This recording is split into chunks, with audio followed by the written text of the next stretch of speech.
Roll call, please. Councilmember Perkins. Here. Member Rubio. Here. Councilmember Veros. Here. Vice Mayor Armstrong Here. and Mayor Hudson. Here. Okay, sounds like the gang's all here.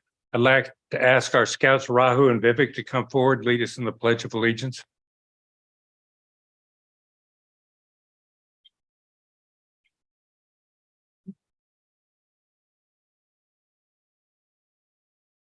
I pledge allegiance to the flag of the United States of America and to the republic for which it stands, one nation, under God, indivisible, with liberty and justice for all. Thank you. These guys are both San Ramon Scouts. They're working on communications and citizenship and community merit badges. Well, thank you Thanks. for coming tonight. Thank you, Scott. Okay, next item is Announcements. announcements. Are there any announcements? There are no announcements this evening. Thank you. Do we have any changes to the agenda? Anybody wishing to propose a change? There are no changes. Seeing none. If you wish to speak under public comment or regarding an agenda item, please fill out a card from the back of the room and give it to our city clerk. If you are participating remotely, click the raise your hand button on your computer or star 9 on your telephone to request to speak when public comment is being taken on the agenda item. Boards, committees, and commission meetings. A list of upcoming meetings may be found on the city's website at www.sanramon.ca.gov. Subscription service is available at the link for automatic notification. If you wish to join this, please call our city clerk at 925-973-2539. Okay, we will move on to public comment. Public comment is open. At this time, the public is permitted to address the city council on items that are on the consent calendar, including requests to pull an item and the reason why you wish to pull the item. Or please note that the decision to remove the item from the consent calendar is at the discretion of the city council. Do we have any cards for public comment? We have not received any public speaker cards, no written comment, and no hand raised. That was quick. Okay, last call. Anybody wish to speak to public comment? Seeing none, we will close the public comment. And that was quick. Okay, we'll move on to consent calendar. Consent calendar items are considered routine in nature and acted upon by the city council with a single action. Members of the audience wishing to provide public input may have done so during public comment. Anyone from the council wish to pull an item from the consent calendar? Seeing none, do I have a motion to approve? I move the motion to accept consent calendar. Okay, motion for Rose. Do I have a second? Second. Second, Rubio, any further discussion? Seeing none? All those in favor say aye, Aye. or do we need to do the electronic thing? Any opposition? Movers, Second. I don't have it yet. There we there we go. Okay. Sounds like, looks like 5 out of 5 to me. Yep. Okay, we're moving too fast here. Next item, we have a resolution number 2023-66, authorizing the interim city manager to sign. No, we're gonna go to special presentation. Oh, special presentation. I'll move too quick. Oh, so item 6.1. 6.1. Okay, this is Councilmember Veros. Councilmember Veros, you have. Please. This is.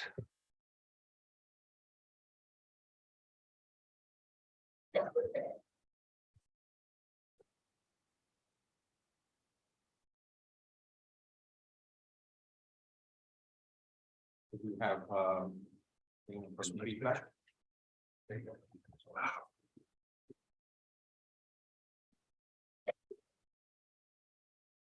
The proclamation. We are going to do a proclamation of the City Council of the City of San Ramon declaring June 2023 as LGBTQ plus Pride Month.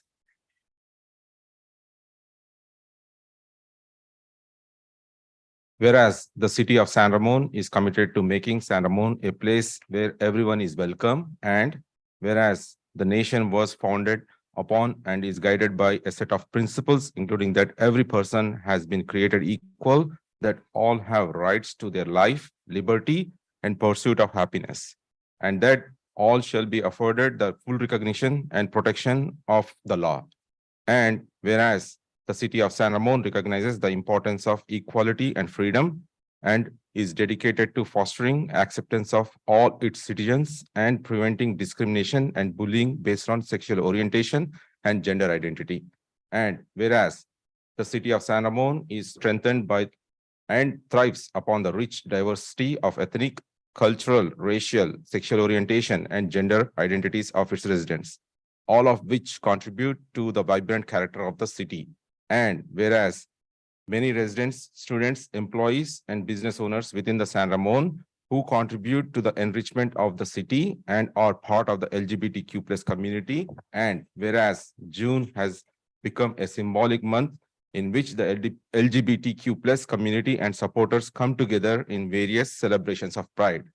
Now, therefore, be it resolved that the City Council of the City of San Ramon does hereby proclaim June as LGBTQ plus Pride Month in San Ramon and encourages residents to recognize the contributions made by members of LGBTQ plus community and to actively promote the principles of equality and liberty.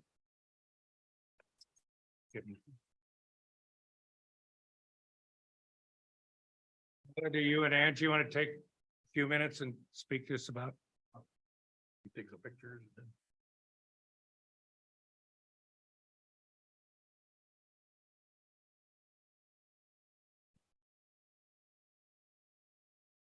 Please go ahead. Thank you, Sridhar. Yeah, I just wanted to say thank you on behalf of our chapter of PFLAG and the LGBTQ community. And this is such an amazing thing that the city does and recognizes, and it really does make such a difference for so many people. Just seeing that this is something valued by this city. And I would also just make a quick little reminder that we do have the San Ramon Pride event happening on Thursday of this week. So we'd hope to see as many people as we can at that. Just a quick plug for the city of San Ramon. Thank you for co-sponsoring with us, Danville, San Ramon PFLAG, and also the San Ramon Valley Diversity Coalition. We're super excited, so hope to see you Thursday. Thank you. Thank you. Thank you. And next, we have another proclamation declaring June 2023 as Alzheimer and Brain Awareness Month. And Councilmember Rubio will present to Maya. Is it Gertson? Please correct me if I'm. Please come forward.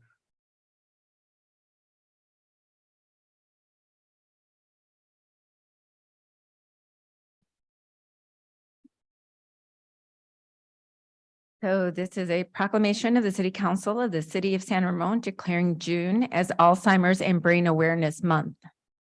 Whereas Alzheimer's disease, a degenerative brain disease and the most common form of dementia, tragically robs individuals of their memories and leads to progressive mental and physical impairments.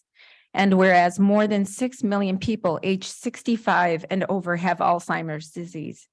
And whereas 1 in 3 seniors dies with Alzheimer's or another dementia.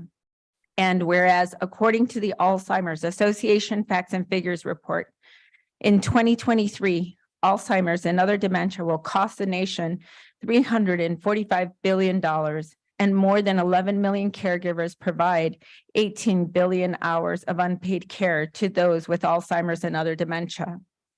And whereas in California, nearly 1,374,000 family caregivers and friends cared for individuals living with Alzheimer's and other dementia, providing 1,864,000,000 hours of unpaid care, with the annual value of this caregiving totaling $44,277,000,000. And whereas in recognition of the individuals, families, friends, and caregivers dealing with Alzheimer's disease, the researchers who are seeking a cause or cure, and whereas the city of San Ramon recognizes the efforts of the Alzheimer's Association to raise funds and promote awareness to fight Alzheimer's disease and other dementia, thereby improving the quality of human life for those living with Alzheimer's disease and their caregivers. And now, therefore, be it resolved that the City Council of the City of San Ramon does hereby proclaim June 2023 as Alzheimer's and Brain Awareness Month, and urges all residents to wear purple and to help spread global awareness of Alzheimer's Association's vision of imagining a world without Alzheimer's disease. Thank you so much for your work. Thank you, Marissa. And Maya, please take some time and tell the residents after pictures and photo ops first.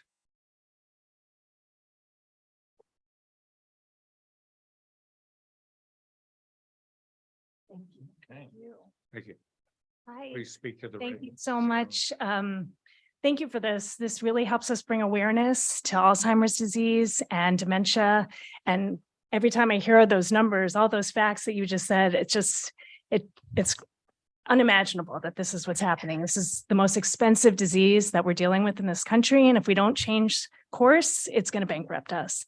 So I would love to invite everybody in San Ramon and the East Bay to join us at our walk. It'll take place on October 28th, right here in San Ramon at Bishop Ranch. It's free to join. We just encourage you to fundraise. Every dollar raised goes towards care, support, and research for people living with Alzheimer's and dementia, as well as their caregivers. We have cards if you're interested in learning more about our walk, and we'd love to see you all there. Thank you so much. Thank for you, this. Maya. Thank you. And Thank anyone else wish to address the city?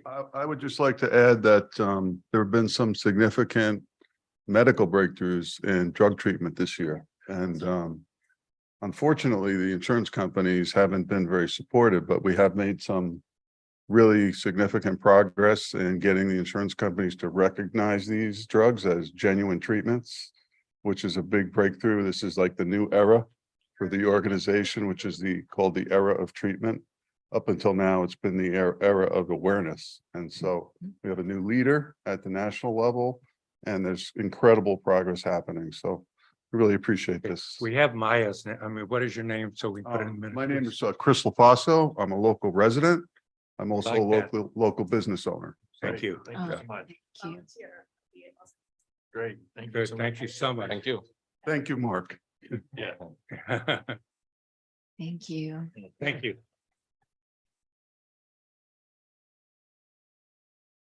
And next, we have a proclamation for the San Ramon iQuest 2022-2023 interns by Mark Armstrong. Thank you. Well, I think Megan's gonna do the honor. Megan is? I'll provide an assist. How about that? Good evening, Mayor, Vice Mayor, members of the council. If it's acceptable, I'm gonna kind of angle my body a little bit because I know we have some parents I here. think it's better that they can see you anyway. Go ahead. Okay. So for the past 2 years, the city of San Ramon has partnered with a program called iQuest to provide internship opportunities with the city to local high school seniors. The city was pleased to have 9 interns participate this year, so we would like to take a moment this evening to honor them and thank them for their contributions throughout the year. I will be sharing some information about each intern and the work they did for the city. For those interns who were able to join us tonight, we ask that you please come up to the dais to receive a special certificate from Vice Mayor Armstrong after I introduce you. So I am going to angle myself. And if someone is here that we did not know, please just let me know when I read your names. So our first intern that we'd like to acknowledge is Tanvi Pendia. Tanvi was a Cal High senior who interned with the city attorney's office. She began her internship by learning about the Brown Act and the Public Records Act, then moved on to performing legal research and reviewing new cases, state bills, and municipal codes on topics such as affordable housing, animal control, fees, and purchasing. This fall, Tanvi will attend American University in Washington, D.C. as a political science major. Tanvi, will you please come accept your certificate?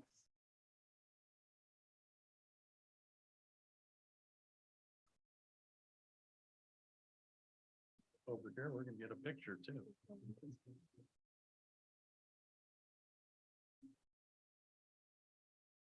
Okay, congratulations. Thank you. All right, our next intern is Nadira Ramlogan Polo. Nadira assisted my own human resources division with various tasks related to personal management. She researched similar agencies and reviewed memorandums of understanding to provide critical data for the city's total compensation surveys, provided employees with information related to their position and compensation by distributing personnel action forms, and played an integral role in the city's recruitment process by creating recruitment binders in anticipation of panel interviews. She also shadowed human resources personnel to learn more about reclassification requests, including the in-depth analysis required when determining classification. Nadira plans to attend Chico State University in the fall. Nadira, would you please come accept your certificate?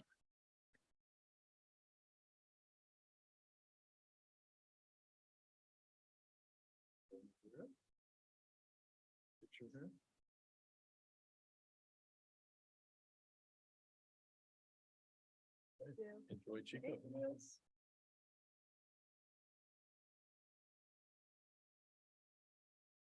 The city's building division was grateful to have two interns this year, Kent Kawashima and Hallie Carlson. As part of their internships, Kent and Hallie went on a ride-along with city inspectors, visited an active construction site, shadowed permit staff, learned about plan checking, and attended an inspector-led educational presentation.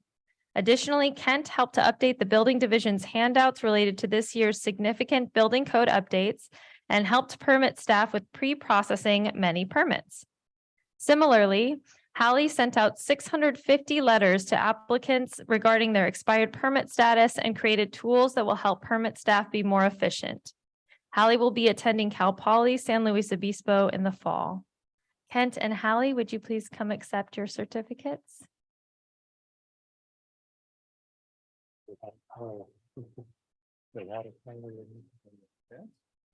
Congratulations. Thank you for all your work. Come on, let's get around here for a picture.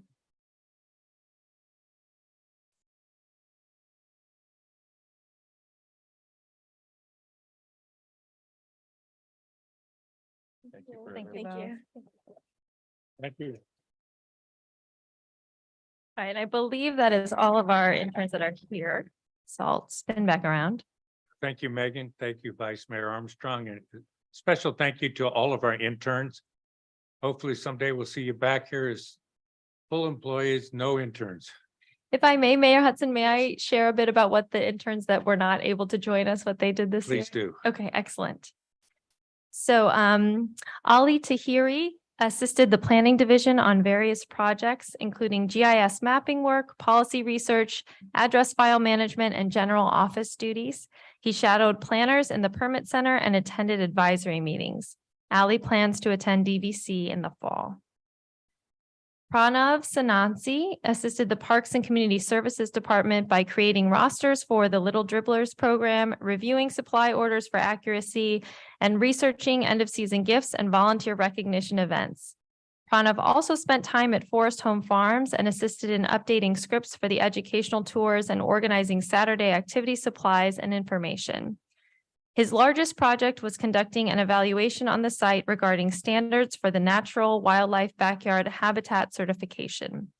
Pranav researched and recommended California native species that could be planted on the south side of the Boone House and along the creek that would be in alignment with required food, water, and habitat resources for animals in the area. Kushal Dev assisted the city's engineering division and developed his knowledge of the Python programming language to enable automation of encroachment permit data entry into the City of San Ramon's GIS. To accomplish this, Kushal automated the input of permit applications and placed that information into city business systems for processing. He also assisted with the implementation of EnerGov permitting software for the engineering division.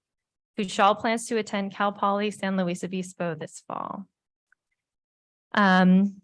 Our last two, Aditi Nunda supported the city manager's office by assisting with city communications on a number of tasks, including research, proofreading, graphic design, social media, website content, and more. She will be attending San Jose State University in the fall. And last but not least, Varsha Kachibotla assisted the city manager's office by conducting policy research and organizing potential updates for 2 finance policies. She will be attending Diablo Valley College in the fall. So on behalf of each intern supervisors, departments in the city of San Ramon, I would like to thank our interns for their hard work and assistance throughout the year and wish them all the best in their future endeavors. Thank you, Megan. Thank you so much.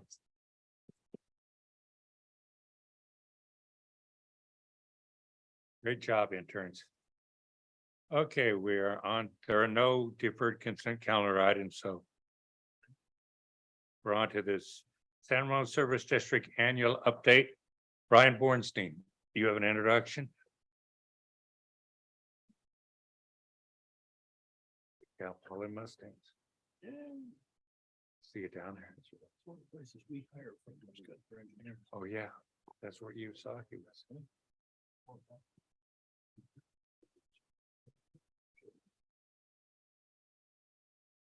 Did you break it, Brian? Get one of those interns to fix it.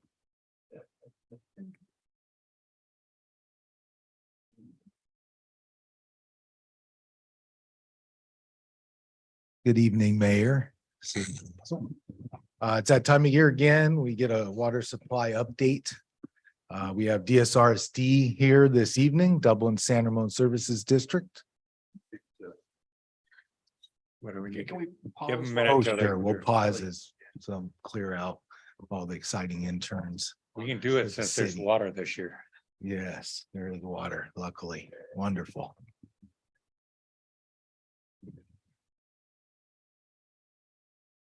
If you could take. If you could take your conversations out into the lobby, thank you. Okay, try it again, Brian. All right, hello. This evening, we have Dublin San Ramon Services District providing a yearly water supply update. It should be a pretty rosy update considering the other years we've had drought conditions, so it'll be a great one. Ironically, this seems to be the feature tonight, and we're not in a drought, so it may not take too long for the update, but nonetheless, we'll give you an update. And then the next meeting on June 23rd, East Bay Mud will follow and provide their update. Anyway, Dublin San Ramon Services District covers predominantly water and recycled water in most of Doherty Valley, and then wastewater for southern San Ramon area as well. So this evening, we have Jan Lee, the Assistant General Manager, will provide an update. I appreciate her coming each year to give council an update on how water's doing and kind of looking at future forecasts of making water sources more reliable.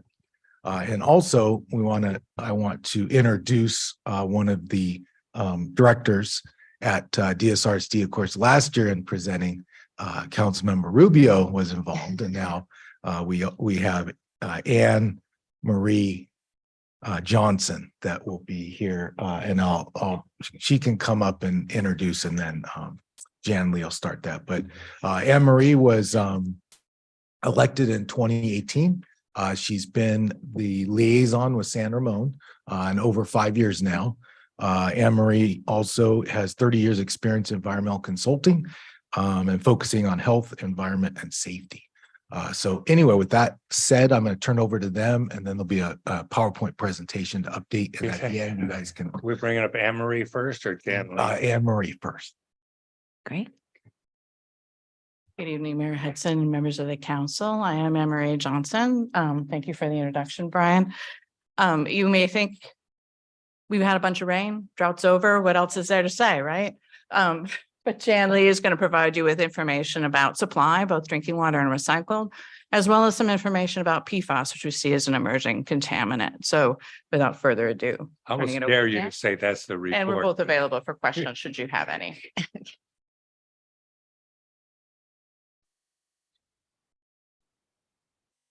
Good evening, Mayor Hudson, Vice Mayor Armstrong, members of the council. I feel like Brian and Vice President Johnson kind of stole my thunder here. But I am here today to provide our annual update on water supply conditions, and we'll talk a little bit about 2023. As you've heard, much improved. This is a much better presentation, or I'm a lot happier to be here this year than last year. Then, of course, we're always planning for the next drought. So we'll touch a little bit on some of the long-term water supply reliability efforts, touch on what is going on with our recycled water program. And then finally, I'll provide an update on water quality, focusing on per and polyfluoroalkyl substances, or PFAS, which has been detected at very low level concentrations in the groundwater basin. So as Brian mentioned, 2 water agencies provide water service to the city of San Ramon. DSRSD provides service to roughly about 1/3 of the city in the Doherty Valley portion, and then East Bay Municipal Utility District provides water service to the remaining 2/3. In terms of the makeup of DSRSD's water supply sources, about 1/4 of the supply comes from recycled water, and the remaining 75% we purchase from Zone 7 Water Agency, which is the wholesale water agency for the Tri-Valley. And this makeup is representative of what we provide to the city of San Ramon. When we then drill down a little bit and look at Zone 7 supply sources, the vast majority of supply that Zone 7 provides comes through the State Water Project, on average about 90%. And then about 10% is local runoff that's captured in Lake Del Valle. And these percentages, of course, vary year to year, depending on actual water supply conditions. The State Water Project, it's a system that's owned and operated by the California Department of Water Resources. It provides water to 29 contractors up and down the state, including Zone 7. The primary reservoir is Lake Oroville, which captures runoff from the Feather River watershed, and then water travels over 150 miles to reach the Tri-Valley. So it comes down the Feather River, down the Sacramento River, where it's then pumped through the Delta into the Tri-Valley and provided to Zone 7. Who then treats this water and provides it to its retail agencies, which include DSRSD, and then we then in turn distribute it to our customers, including the city of San Ramon. Zone 7 has access to a number of storage facilities, which they use to balance supply and demand each year. In years like this, where water supply is plentiful and there's excess surface water, they recharge or they store water in the local groundwater basin, and then also the groundwater banks located in Kern County. What the Shasta and Trinity, I thought that was part of statewide. Those are part of the Central Valley Project, which is operated by the federal project, the Bureau of Reclamation. Yes, but the good news is, because this is what we do, I took a look at the website and both reservoirs are full. So it's good on the state and the federal side. So then, of course, in dry years, Zone 7 will pull some of the stored water out of storage and use it to meet customer demands. And this is what has been occurring, or what did occur in the last 3 dry years. So 2023 water supply conditions. This is a photo of Oroville Reservoir releasing water for flood control in the spring. So between December and March, over 12 atmospheric rivers or significant storm events pushed through Northern California, completely flipping the script and filling the state's reservoirs. As you mentioned, Shasta, largest on the Central Valley Project, the federal system, and then for Oroville, which is the State Water Project. A lot different than what the 2016, when the spillway was destroyed. In 2017, correct? Yeah, 2017. Yep, correct. So every year, Zone 7 does prepare an annual water sustainability report, looking at water supply conditions and their ability to meet customer demands. As we've talked about, this year has been quite plentiful. And Zone 7 expects to receive a 100% allocation from the State Water Project. The last time this occurred was 17 years ago in 2006. And to give the council a sense, 100% allocation for Zone 7 is about 80,000 acre feet, which is roughly twice the amount of water used in the Tri-Valley. Because of the abundance of surface water, Zone 7 will pump just a minimal amount of groundwater from the local groundwater basin. And then the balance of the surface water will go into storage. So go into recharging those Kern County groundwater banks, and then also the local groundwater basin as well. And because conditions have so improved, both Zone 7 and DSRSD moved in April to end the water shortage emergency declaration and lift the stage 2 water shortage rates and all the water use restrictions that were in place. So as has been mentioned, the drought is over. But of course, we're always looking to the future and trying to understand and what projects need to be implemented to ensure long-term water resiliency for the Tri-Valley. So Zone 7 is looking at a broad array of long-term water supply projects, and these projects have different benefits, some supply benefits, some storage and conveyance. What Zone 7 studies show is that we'll take some combination of these projects to improve long-term water supply reliability. And these projects include Delta Conveyance, which is building an underground tunnel underneath the Delta, which would modernize the State Water Project and also protect against catastrophic failures in the Delta. There's a couple reservoir projects, which I'm going to touch on in a little bit more detail in just a moment. There's a proposed desalination project in the Bay Area, the potential for a purified water project, which is producing highly purified water that could be used to augment our drinking water supplies. Chain of Lakes, which is looking at the quarry pits in the Livermore Pleasanton area after mining activities have been completed to use those reservoirs for storing water and managing water supplies. Potential interties to kind of build up the resiliency of our water system by connecting, for example, East Bay Mud and Zone 7 system, and then water transfers, which would be spot market purchases, purchasing water when we need it to meet demand. So this is sort of the suite of projects that are being considered. And as I mentioned, it'll take at least 2, maybe 3 or more of these projects combined to meet our future water supply needs. Just briefly, I did want to highlight 2 of the reservoir projects that have been making some progress. This would be Sites Reservoir and Los Vaqueros. Sites Reservoir. So this is the project that we all wish we had online this year. It is a new proposed off-stream reservoir located in Glenn and Colusa counties. It's shown in the blue, kind of in the northern Sacramento Valley. It has a total proposed storage capacity of 1.5 million acre feet. And it would be specifically designed and operated to capture excess stormwater flows. If this reservoir had been in service this year, it could have captured about 500,000 acre feet or been a third full already. So Zone 7 is signed up for about 4.5% of the storage capacity, about 60,000 acre feet, which roughly translates into about 10,000 acre feet of new yield per year. Where is it in terms of approval, financing, funding, construction? Yes, so it is currently in the planning and permitting stage. It's going through the water rights process. There's also some elements of the design that are moving forward. So I would say it's in planning, permitting, with some critical decision points coming in 2024. If all goes well, the project could be online by about 2030 or 2031. So there is some funding. There is funding. There's funding for this project. Now, some of it came from a bond issue, but the rest of it's coming from water users like Zone 7 and others? Correct. So this project is partially funded by Proposition 1, which has the storage facilities. They also have secured some funding from the federal side. And then, as you mentioned, some of the balance will be made up from the participating agencies, such as Zone 7.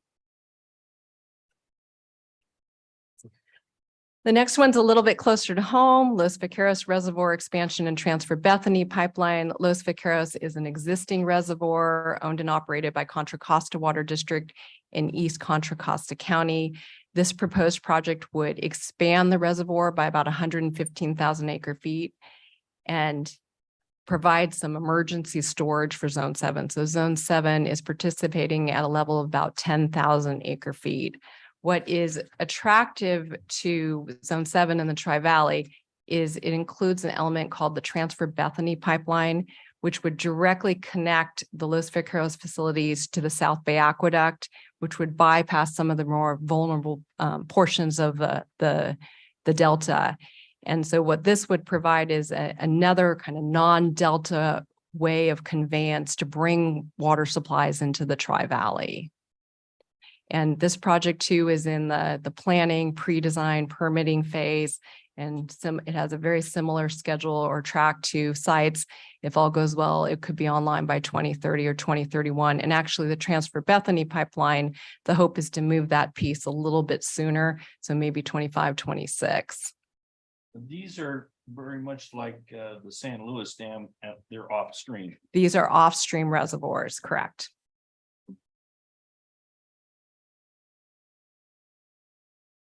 So switching now to recycled water.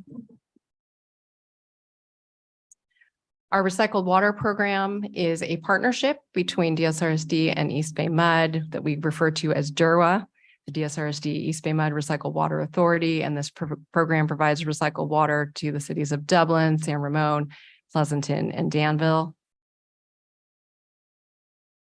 This has been a very successful program for us since it began in 2006. In 2021, we delivered almost 6,000 acre feet per year. DSRSD roughly recycles about 80% of the summertime flows that enter our plant. And in fact, as many know, our program is so successful that we've run out of supply. And during the summer, there are actually days where we recycle every drop of wastewater that enters our wastewater treatment plant. So for now, we've paused the program and we're not connecting any new customers until we can secure some additional sources of supply. Was To- that, was that partially result of the water restrictions? Less water was available to recycle. The request for a moratorium on recycled water connections came in 2019 as we were seeing the demand for recycled water grow, coupled with the effect that conservation, long-term conservation was having on our wastewater flows. So we have roughly half the flow that we originally anticipated when we started the program or conceived of the program back in 1995. So conservation has had an indirect impact on the amount of flow we have for our recycled water program.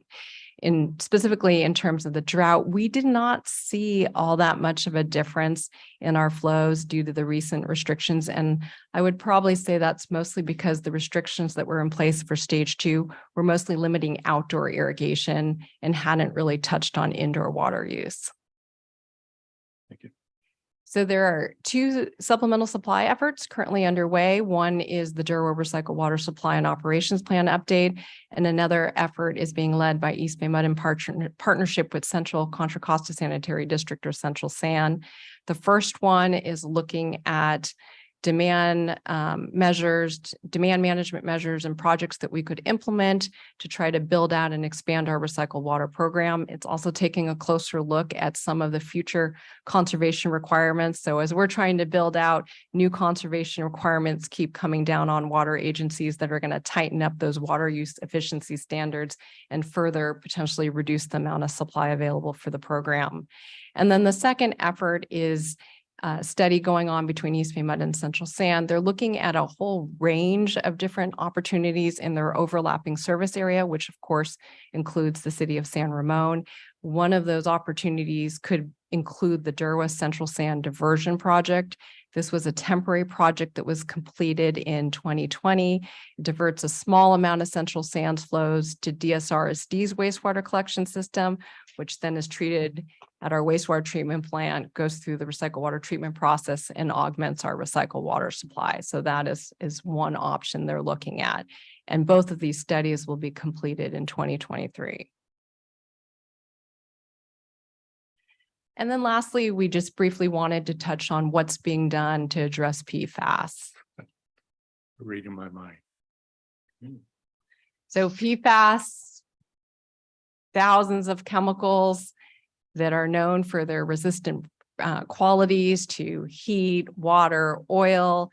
They're known as forever chemicals because they don't break down very easily. And of course, studies have shown that they can cause potential adverse impacts to human health. As I mentioned, PFAS has been found at very low levels in Zone 7's groundwater supply. Zone 7's supply is a blend of surface water and groundwater. PFAS has not been found in the surface water supply, but it has been found in certain wells in Zone 7's groundwater system. So what's being done to address PFAS? The state is currently going through their process to develop drinking water standards for PFAS. In the interim, what the state has are called advisory levels for PFAS. There's a response level and there's a notification level. Zone 7 treats all water supplies, all of its groundwater, to be below the response level. But because sometimes the levels are above the notification level, we are required DSRSD to provide quarterly notifications to our governing bodies, which includes the City of San Ramon Council. Zone 7 is in the process right now of designing and constructing PFAS treatment facilities to meet those new drinking water standards. And actually, this is a photo of the proposed PFAS treatment system at the Zone 7 Stone Ridge well site. As I mentioned, it's currently under construction and it should be online later this summer. So Zone 7 is preparing to treat at their well sites that have PFAS, and they will be ready to meet the new drinking water standards. So is this process where you're going to basically remove water out of the ground supply, treat it, and then reinsert it back into the groundwater at some point? Or how's that work? It's an ion exchange process. So the water will be pumped out of the groundwater basin and then basically adhere to media. It'll stick the PFAS, and then the clean water will go into the distribution system and the PFAS remains on the media. So they're basically vessels, as you see in this picture. Okay. Correct. Yeah, you're not just going to turn it around and pump it back in. No. You're going to actually No, we're distribute going to that. remove it. Okay. And the other system, let's see if I can. Oops, not sure which directions I'm going. Is Zone 7 also at their Mocho groundwater facility? They already have reverse osmosis or a membrane treatment system that they were using to lower salinity. And that same treatment process also removes PFAS. So they have turned this system on and it removes PFAS. So they'll have two. They'll have the different systems, the membrane system at one well field, and then in the new PFAS treatment systems that they're building, they'll have an ion exchange treatment process. When you're pulling the water out, I mean, we've had drought years, or the water table got low, now it's filling back up. You're also going to be pulling it out to treat it and that sort of thing. Does that fluctuation in the water level create issues with subsidence or other things like that affect kind of the overall surface? So that's a great question. I love these questions.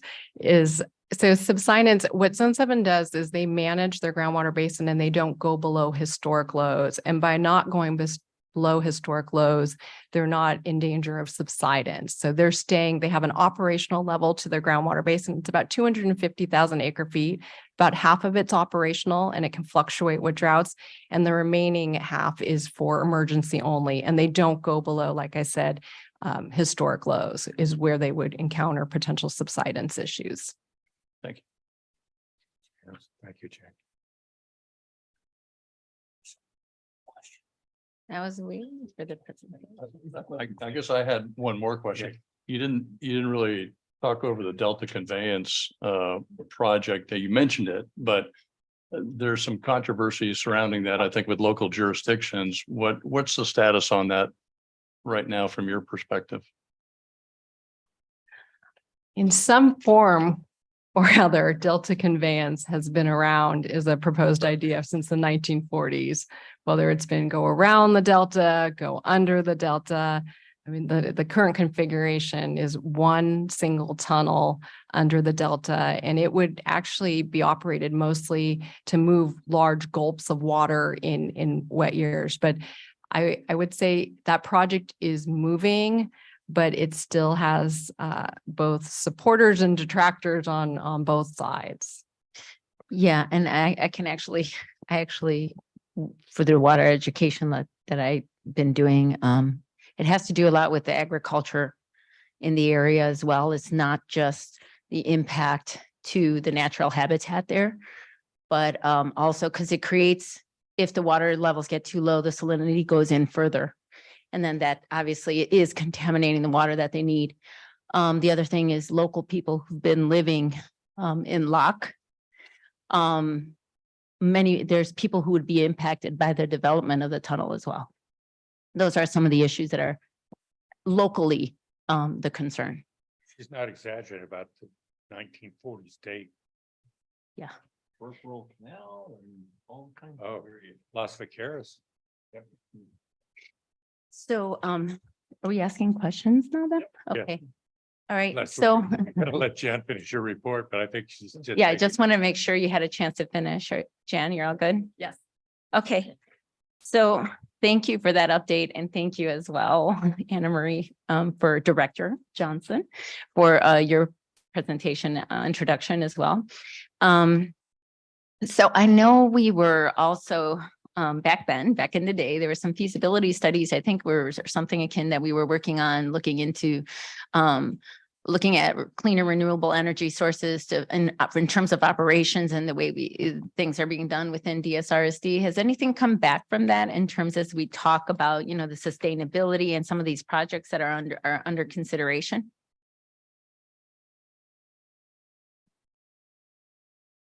I think one of our biggest concerns is our energy use and the costs associated with the fluctuating energy use. So we're still looking at the plant operations themselves, if that's what your question is.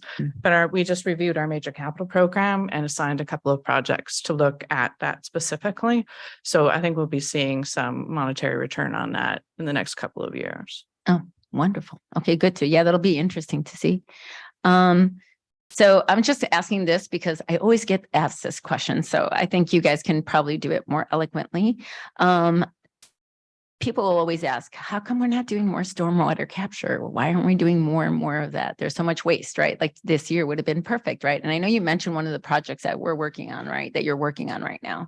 Sorry, I keep thinking I'm reflecting back on DSRSD. Are there any other, what's your response to that, as well as I know for the agriculture, and I know some farmers have always asked, why is the effluent water just kind of so much going to waste? Why aren't we using all of that? So I'll let you answer that. I think in terms of stormwater capture, it's sort of part of it's a function of when it's available, right? And then the other part is needing to put it somewhere. And so one of the potential opportunities is that Chain of Lakes project that I mentioned, where once those sort of storage quarry, rehabilitated quarry storage ponds are available, that is one of the areas where stormwater flows could be captured. Mm-hmm. Great. And then the other question was about the effluent water, in terms of, I know I've been asked this question, I don't know, a few times, why we are putting out so much effluent water into San Francisco Bay rather than using that water. Say, for example, some of the people from agriculture have been asking. Well, I mean, what I can speak to is DSRSD. So we recycle 80% of our flows right now in the summertime, and we max out in the summer. So we've reduced quite a bit of the discharges to San Francisco Bay. Okay, thank you. Another thing I could mention too is that it does seem to be seasonal. So we are currently talking with EVMUD about potentially coming up with a way to get around the moratorium and look at, since we do have extra supply in the winter, are there some customers that we could turn on for part of the year or 3/4 of the year and then look at kind of balancing. But what we don't want to do is have so many customers on the recycled side that then we have to supplement with the potable water at the end of the day. So it's a supply and demand issue. But I think we've come a really long way as far as trying to find every last drop that we can and not pump it over the day. I think there were 33 days last year we pumped absolutely nothing. And we looked at kind of also the weekly cycle time, trying to figure out, well, when is the golf course going to be online? Where they're going to water on Mondays? When is the school going to be online? They're going to water on Saturdays, and trying to do some storage actually at the treatment plant so that we can kind of pace that delivery and demand, because we do have a capacity to hold maybe a day and a half, Right. and then get that affluent water out versus pumping it over the bag, because it's expensive. Yeah. It costs energy. Mhm. And obviously, from an ecological standpoint, we would really prefer to keep the water in the valley if we can. Absolutely. Okay. Yeah. Anything else, Jan? Okay. Thank you. Love the report Great about to the see you Byron again. Bethany Water District. I The have farmers will present- fight forever. Shadar, go ahead. Thanks for presentation. I'm consumer of Zone 7 water. And I see that my bill is raised by 6.799%, which is CPI based on that, looks like. So one of the question came from our community resident that there is an increase within water transfer charges, because of which there is a skyrocket increase in the overall price, and there was a 14 million gap that created the problem, so that you could able to catch it up. That's the reason there was a spike in the increase in the water charges also. Could you please explain about that?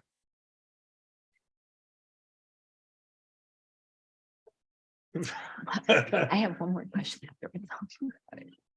So when, That on a merits a big long-term basis, Zone 7 is short of water. So until these projects build out, some of the ones that I talked about in 2030, 2031, what they anticipate is they're going to have to buy water. And the price of water varies based on year. So, if we had had that fourth consecutive dry year, if there was even water to be purchased, it would have been at a premium.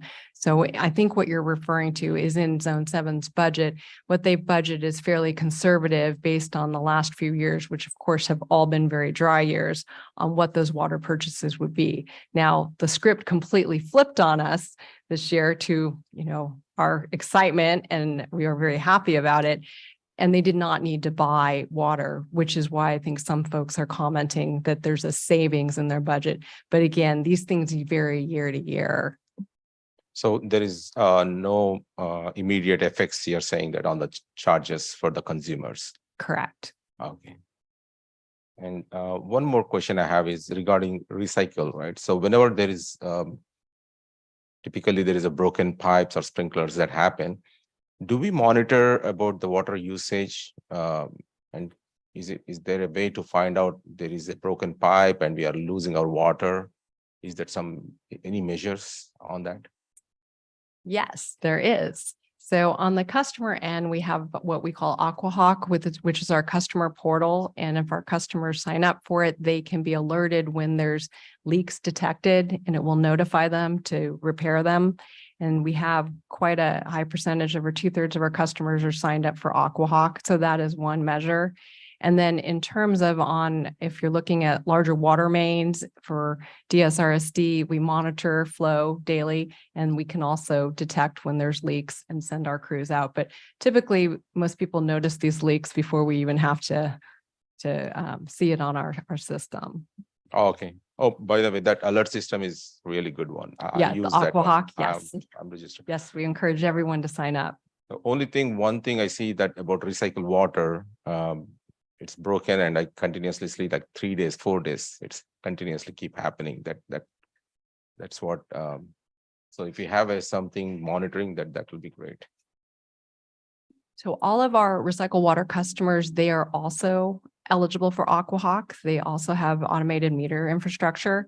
And I'll just mention, since East Bay Mud will be here next time, that they've moved forward and they have real-time metering on their largest recycled water customers as well, that they've added in the last year or two. So they're adding that capability as well for recycled water customers. I have one final question. So compared to emerged water, our DSRSD water is definitely the content on the minerals is pretty high. And most of the folks use, water filter systems. So do we have any plans on improving the quality of water? PFAS. Well, the Zone 7 as the supplier, we're the retailer, but Zone 7 recently has brought on some ionization and ozonation. And to try and improve both the taste and odor issue. And the demineralization facility, Mocho, reduces salinity. So during drought, Zone 7 typically would turn off that Mocho demineralization facility, which was constructed to help with the salinity and the hardness, because they were trying, from that process, there's a concentrate. So they lose a portion of their supply, and during drought, they're operating to maximize supply. Now, sort of somewhat ironically, because of PFAS, they will be operating that all the time. So that will be also reducing hardness. And this year in particular, the blend of surface water and groundwater will completely flip from the prior 3 years and will be predominantly surface water. So our customers should see an improvement in hardness. Okay, so we should taste better water. Cool. Thank you. Thanks for answering my questions. I just had a couple more Aerosolized. questions, sorry. We could A- take and them that off is the good board, news, but by you the can't way. take them. That's great news. Just on the PFAS, has DSRSD worked on any outreach education programs to the community and like how they can lifestyle changes, things they can do to kind of reduce our output and the contamination we're putting into our water systems? We actually have several people on staff that are communication focused, and typically not only with your bill, but also regular postcards. We send people to look at, what ways that they can avail themselves to rebates or different uses. So if you have any ideas about outreach, you know how to contact me. I could actually forward to you a recent communication debrief that talked about all the stuff we had the last year, whether it was signs on buses, whether it was kind of how you should be doing your irrigation, whether it's rebates we had for sensors, et cetera. I'd be happy to share that with the council if they're interested. Oh, that would be great. And then I know there's a bill right now that's Assembly Bill by Bauer Cahan that's coming forward on microplastics. How will that impact the treatment we're doing with PFAS? Because I know microplastics, not only that it's inherently not good for us, and they've been finding that in our some of our bloodstream studies that were done, but it's also like a sponge, right? For PFAS, it captures that. So how does that play into everything that we're doing on the PFAS front? And how would that bill impact that? I have to say on that one, Councilmember Rubio, I'd have to get back to you on the microplastics bill. Oh, okay. Okay. And then the last question, when you said no new connections for Durwell, right? Until new sources of supply, what would be those specific sources that we're looking into? Especially with the replenishment that we have now in our reserves, when would that, I guess, what's the threshold for that? We're currently working on the study. The results will be available later this year. And then we'll be presenting those to the Dura board for consideration. The range of options being looked at are storage, partnering with other agencies, for example, either Central San or another neighboring wastewater agency to see if we could secure, some additional effluent. Demand management, one of the things we observed during the drought in 2022, we actually saw a decrease in the amount of recycled water used. And it was two factors. One was it was a more mild summer than past summers. But the other was it seemed like there was some crossover in our drought messaging where our recycled water customers were also cutting back along with our drinking water customers. So that's provided an opportunity for us to look at potential rebates and demand management actually on our recycled water side, which could also help stretch supply. And then as Vice President Johnson mentioned, there's also the potential that we could have seasonal customers, again, looking at the feasibility, and that's something that we would bring to the Dura board for consideration.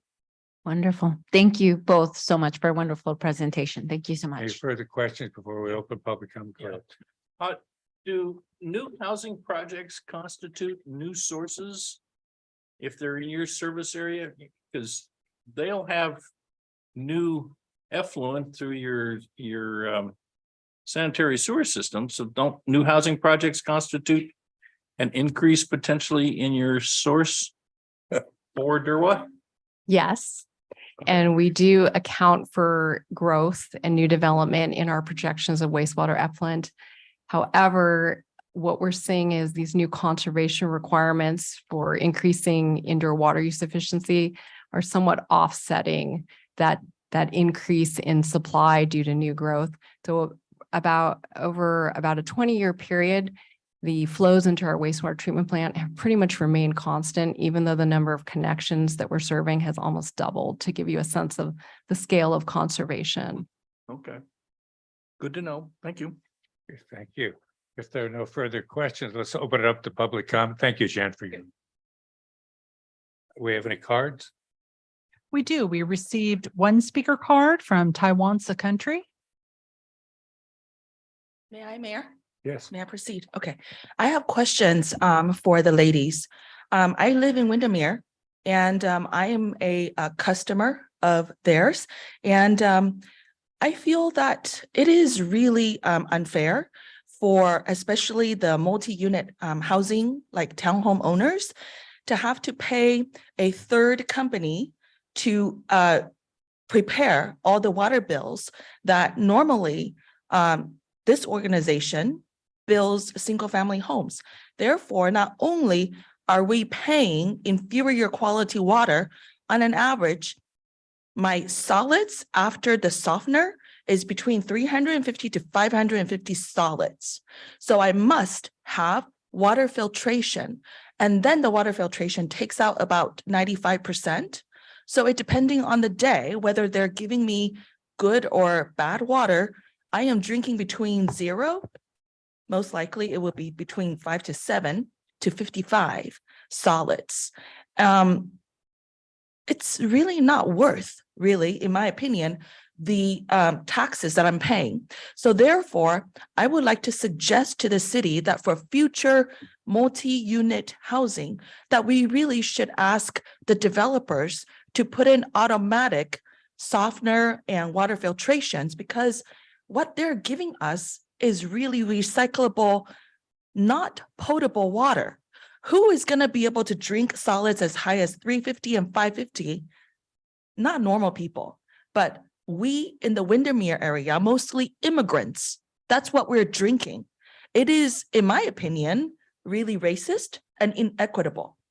So I would like to ask this organization to please reduce your water bill that you assessed on me. Give me back the water bill payment that I'm paying you plus taxes, so I can actually spend money with private companies that can put in new technology that filtrate the water properly, because whatever you're doing is not really working. I'm just paying more and I'm getting less. Furthermore, I would like to know, are you selling water to power electricity? That's a huge no-no if that's what you're doing, because your water really should be prioritized for people to survive and not to power electricity that really should be taken care of by PG&E and other organization. I would like to know, are you currently selling water, the water that I'm paying you to make a profit by selling them to another organization, such as, the state of California or the county? Thank you. Thank you. Next speaker, please. We have one hand raised from Joyce Carr. Okay. Joyce, you have the floor. Good evening. Dave, it's great to see you at the meetings. You look good. Can you hear me? Yeah, I'm working on the tie. I just can't do it with one hand. Oh, okay. You know what? Actually, I had my hand raised for the earlier items that you had on the agenda about Alzheimer's and about the Quest, and I wanted to speak about those. And I forgot to take my hand down for this one, so I don't really have a comment about this, but I would like to speak during public comment about the other two, the Alzheimer's and the Quest. We'll move you back to public comment and bring you back then. Thank you. Okay, thank you. Any further hands? There are no more public comments. Okay, then the recommendation is to accept the report. Thank you very much, Jan. Always love to hear from you guys. You guys get the tough one. And as far as the question, we've got it, our city manager will put it up to him to get the answers for it. I just would say if there's no objections, we accept the report and thank you both for coming. Thank you. And then we're going to save all the real tough questions for John when he comes. Because he's been getting away too easy. Okay. There's no objection. The next item is, are we on to public comment again? No, we're interim. Manager. Okay, interim city manager, your report. Hi, thank you, Mayor and council members. I do have a few items for you this evening. Two quick items. One, you may have noticed the scrim on the wall outside of the council chambers. Yeah. We are in the process of constructing the video wall, and that will also include electrical upgrades, which are much needed in this chambers, so we don't continue to blow circuits with the TVs. That should be completed in about the August timeframe, and then that will allow us to start to continue upgrades in the council chambers. Another construction project I'd like to mention is one that we received a few phone calls this week about, and that's construction along Al Costa Boulevard across from Devil Mountain Nursery.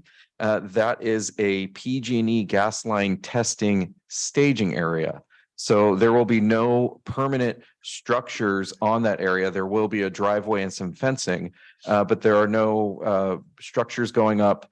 However, during the testing process, so that's every 5 to 7 years, they will be importing these what they call enclosed combustion devices, or ECDs, in order to relieve some of the gas pressure that they need to increase on the line. So they're enclosed combustion devices during the testing facility process. So that's about every 5 to 7 years. They may be moving them on site initially to do some initial testing, but then after that, it should be a relatively clear area. And the final update for this evening is the discussion of the cancellation of the August 22nd council meeting. As you know, August is typically a light month for agenda items, plus people being out of town and going on vacation. We traditionally cancel a meeting in August, and we're proposing this year to cancel the August 22nd meeting if there are no objections from the council. I would just ask, can we discuss that? Because it wasn't on the agenda. It is on the agenda. Oh, it is? Yeah. Well, then we can discuss it because you said so. So typically we just look for 3 nodding heads from the council at this point, or 4 or 5 preferably, Okay, but nodding a minimum heads. 3 nodding heads, and then we will look at canceling the August 22nd meeting. Yeah. And with that, Okay. that concludes my report for this evening. Thank you. Okay, next we have city council comments. Anybody want to jump out there and be first? Go ahead, Mark. Go ahead. So on May 30th, I attended the Street Smarts meeting, liaison meeting. And basically we just discussed the recent awards ceremony that we had. You know, what we liked, what we thought could use a little bit of improvement. Main thing overall that we came up with was perhaps maybe lowering a little bit the dollar amount, but therein creating more opportunities for more people to win and qualify, and also separating the middle school from the high school, because obviously, you know, there's a difference in capacity, right, in what the students can and cannot do. So that was really the main takeaway from that meeting. We also on June 1st was a Contra Costa Mayor's Conference. And you know, of course, Mayor Hudson was there as well. And I think Scott, you were there too, right? Oh, yeah.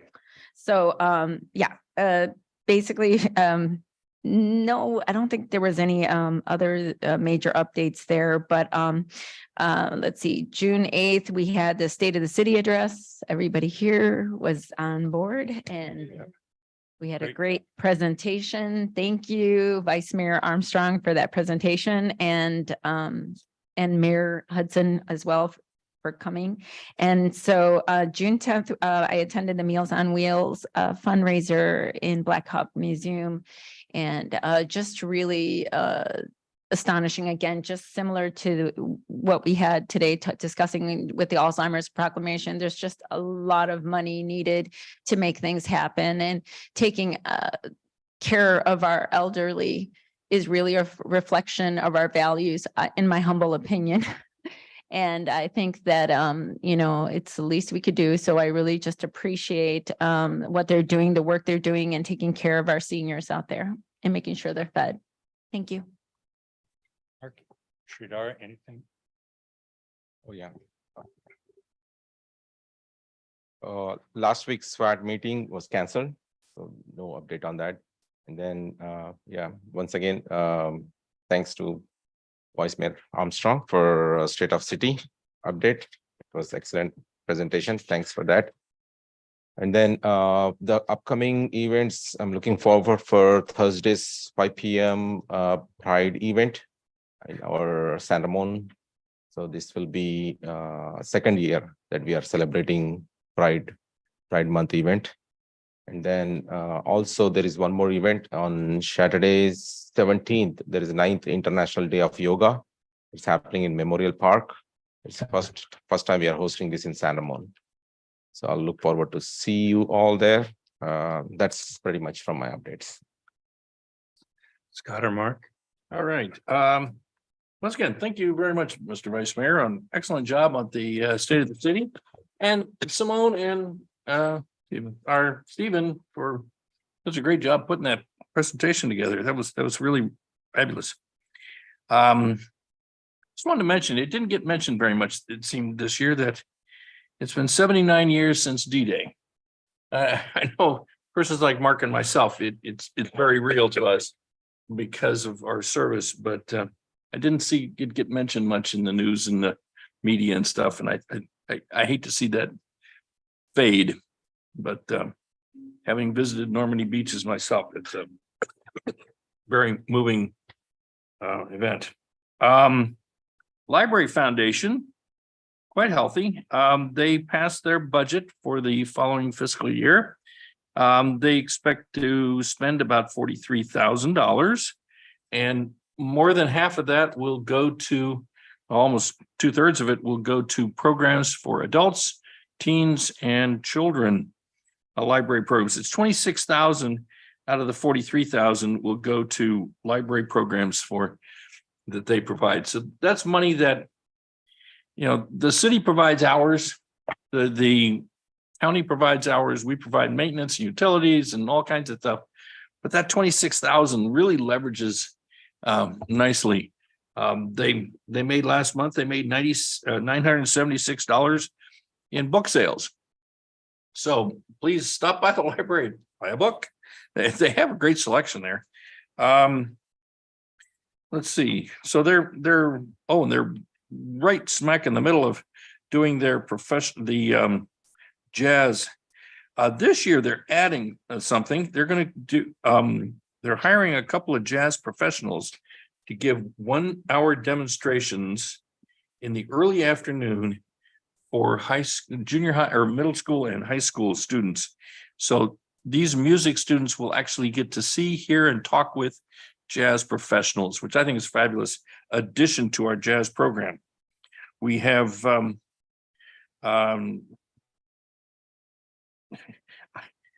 we have 3 programs already set up, one on September 12th, one on September 19th, and one on September 26th.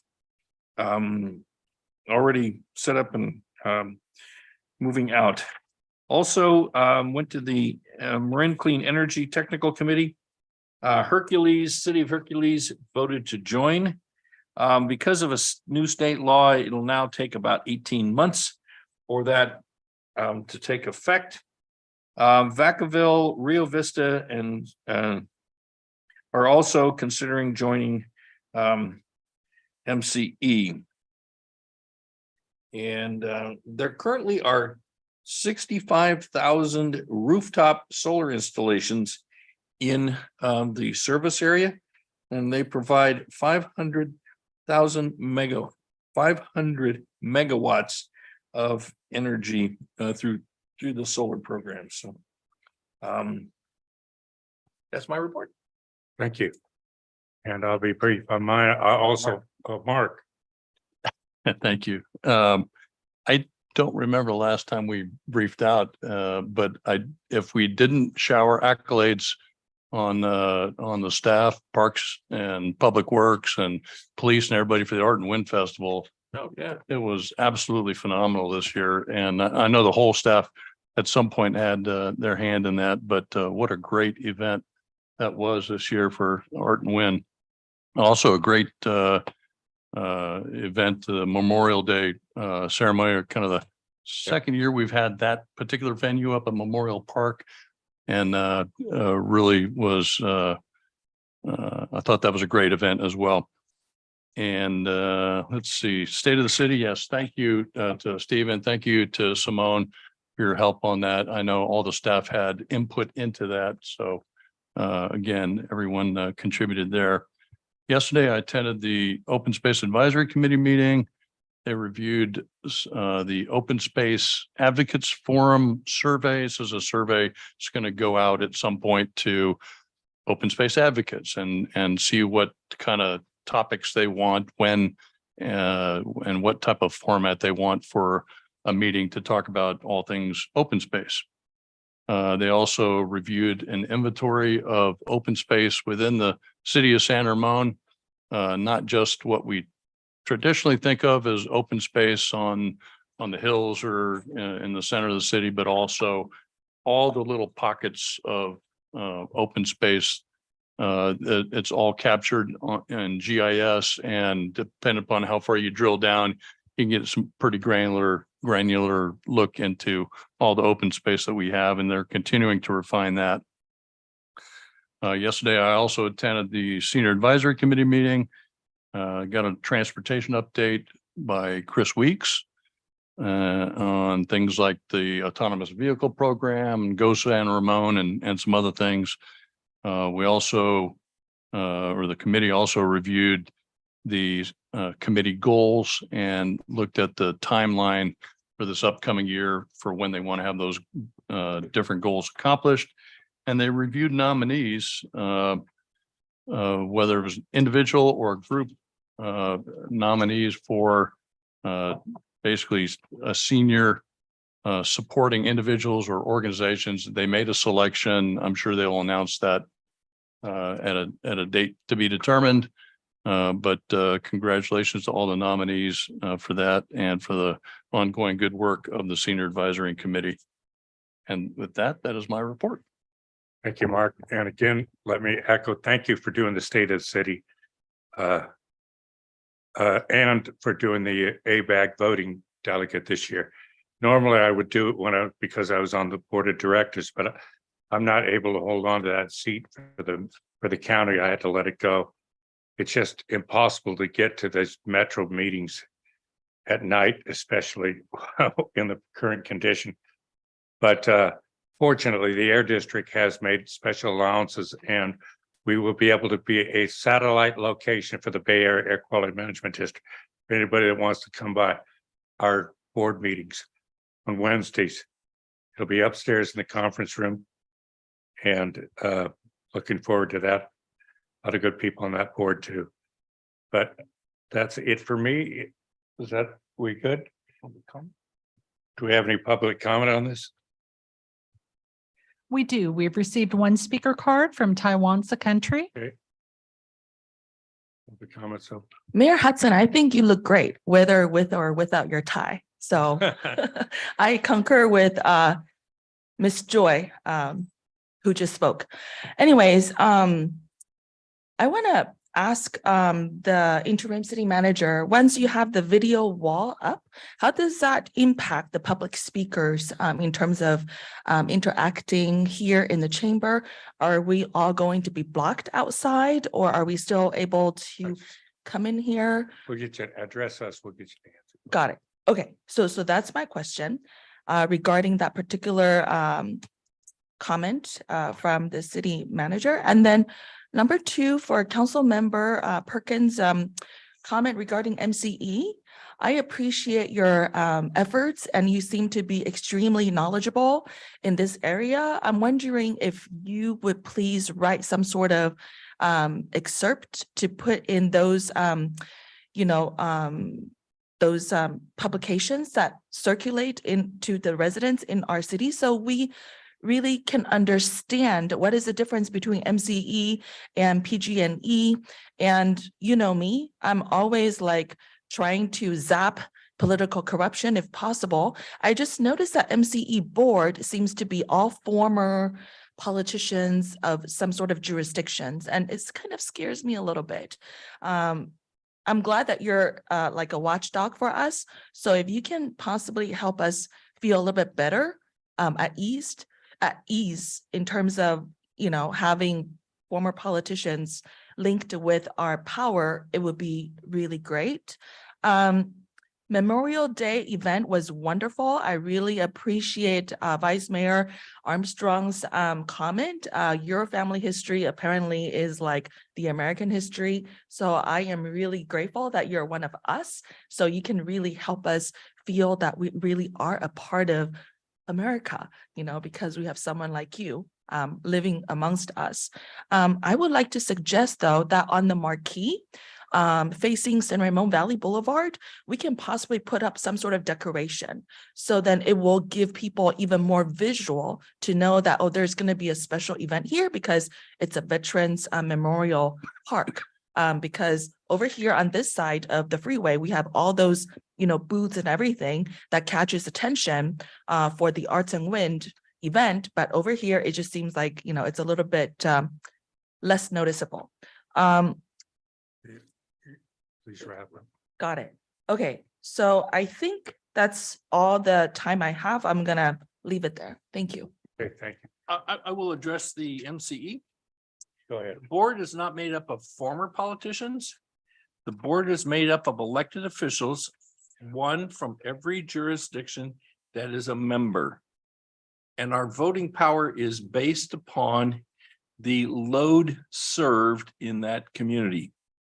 So when I say the load served, if you're serving 90,000 or 90 megawatts or whatever, 90,000 megawatts in relationship to everybody else, we're in the gigawatt range in MCE.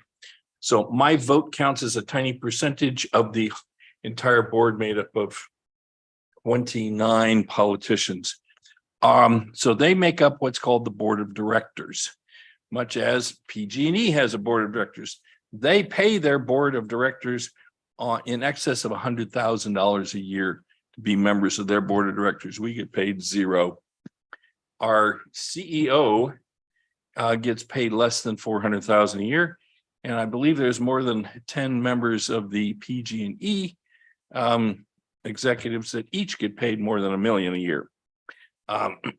We review all contracts, all power contracts. We buy power and we put it on the grid. PG&E has transmission and distribution responsibilities, but MCE buys power. 97% of MCE's power is greenhouse gas free. 97%.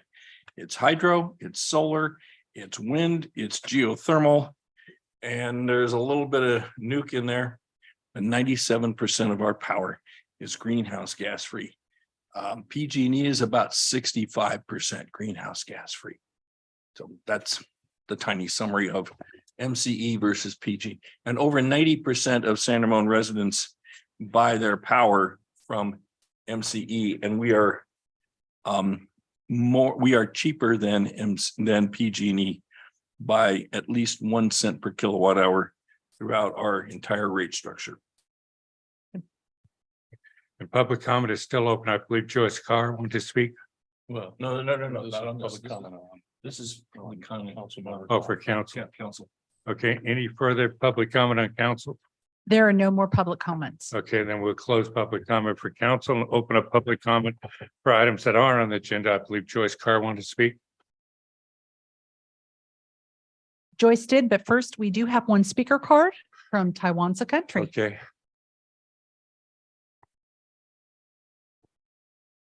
Hi, council members and mayor. I just want to share with you that I feel really, really sad that former President Donald Trump is being impeached and that this is non-agendized item.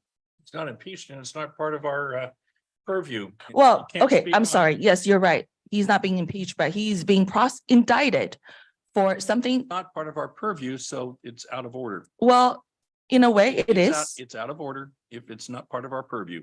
It is because It's not part of our purview.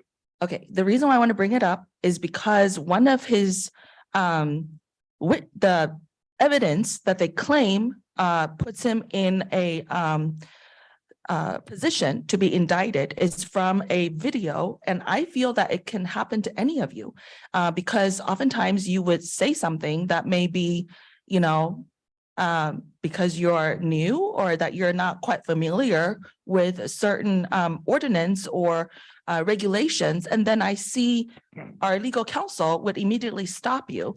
And so I just want to, I know a lot of you are not Republican and I am, and I'm a Donald Trump supporter, so it puts me in the minority.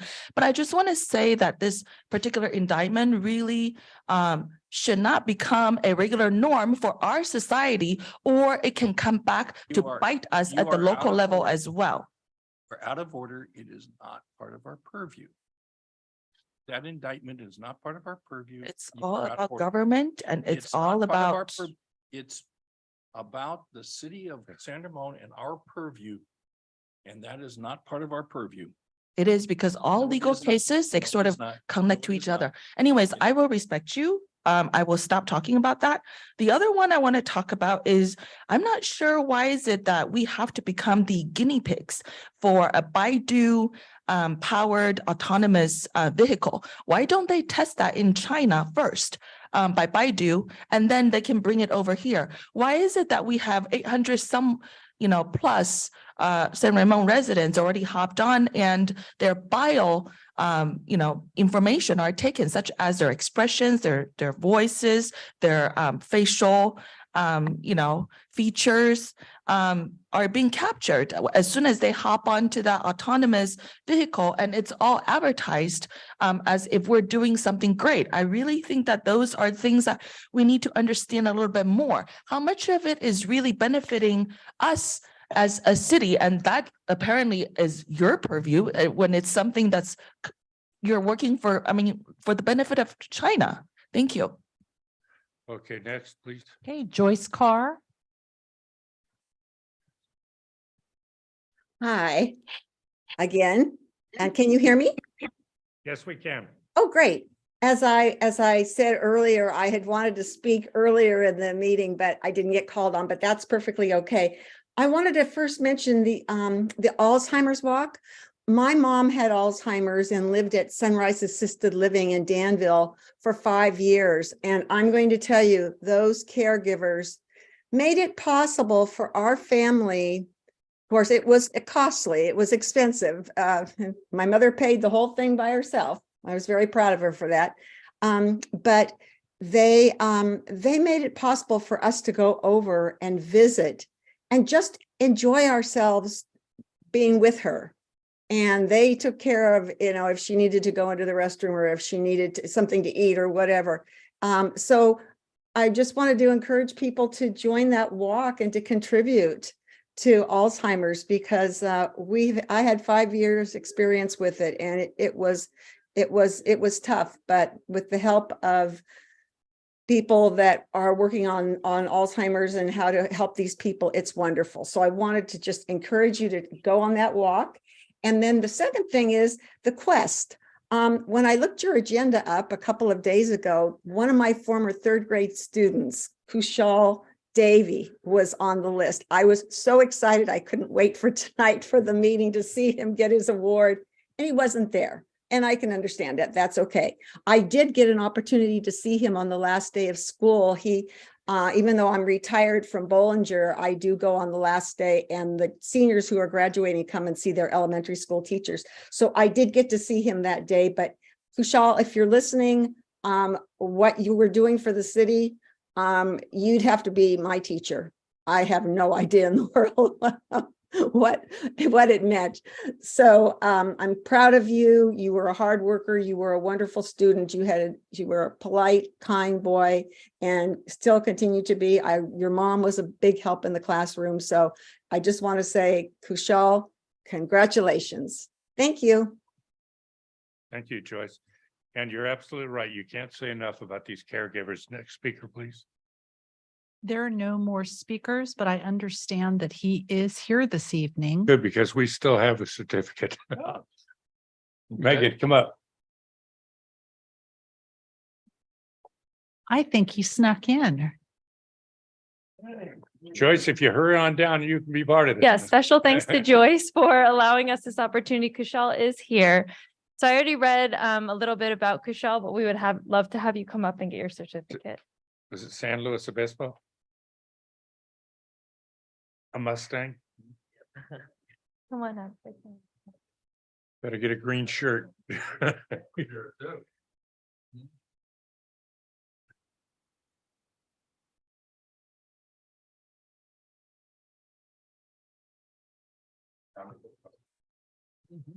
Yeah. Thank you. Okay, did the family want to take some more pictures? You can come back. Are they still taking pictures? Okay, no more public comment then? There are Thank no you more for bringing public that up. comments. Thank you. We'll close public comment. I would just say, and then the city manager can correct me if I'm wrong, we are not shutting this down because of monitors. I mean, the monitors, just as there's overflow and a lot of people don't want to come in, sometimes they don't want to sit this close together. They can watch it out there. But I need a motion to adjourn unless you want to stay here all night. So moved. We have a motion, Rubio. Do I have a second? Second, Sridhar Burrows. Any discussion? All those in favor say aye and get out of here. Aye. Good night. Thank you.